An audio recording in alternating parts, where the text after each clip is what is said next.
तस्मात् असक्ता सततं कार्यकर्म समाचर असक्तो ही आचरण कर्म परम आपनोति पुरुषः।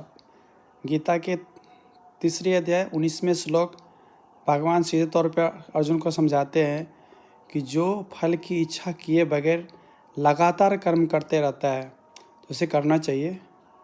ऐसे आचरण करने वाले को हाईएस्ट मिलता है। हाईएस्ट मतलब जो उस भगवान, जिसको हम लोग बोल सकते हैं धार्मिक दृष्टिकोण से, और इधर दृष्टिकोण से हम सफलता कह सकते हैं या हाईएस्ट सफलता बोल सकते हैं, बेस्ट बोल सकते हैं, वो सब मिल जाता है।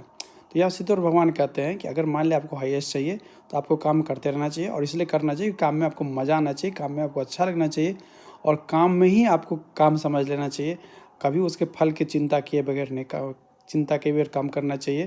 जैसे कि आप सोच रहे पढ़ा अच्छा परीक्षा पास करेंगे इसलिए पढ़ रहे हैं, तो आप परीक्षा पास करने के बाद पढ़ना बंद कर देंगे या मज़ा लेना शुरू कर देंगे या एंजॉय करेंगे, यानी काम आपका रुक जाएगा। या परीक्षा में फेल होने के डर से पढ़ रहे हैं, तभी आप परीक्षा में अगर फेल नहीं होते हैं, पास कर जाते हैं, तो फिर आप पढ़ना बंद करें, एंजॉय करना शुरू कर देते हैं, यानी काम रुक जा रहा है। तो हाईएस्ट सक्सेस मिलेगा कैसे? तो उनका कहना है कि लगातार और निरंतर जो इस काम में लगे हुए रहता है उसको परम यानी हाईएस्ट मिलता है दुनिया में। यानी जो उसको पढ़ने में मज़ा आ रहा है, जिसको जो काम करने में अच्छा लग रहा है, अगर वो काम कर रहा है तो जीवन में ज़रूर आगे जाता है, क्योंकि उस काम को करने में उसको मज़ा आ रहा है। वो कर्म के फल के चिंता किए बगैर काम करता है, यानी वो इसलिए नहीं करता है कि उसे कोई अच्छा कर रहा है या बुरा कर रहा है, या कभी उसका रिजल्ट अच्छा हो रहा है या कभी थोड़ा बुरा भी हो सकता है, लेकिन उसको काम मज़ा आ रहा है इसलिए वो कर रहा है, इसलिए वो हाईएस्ट कर पाता है।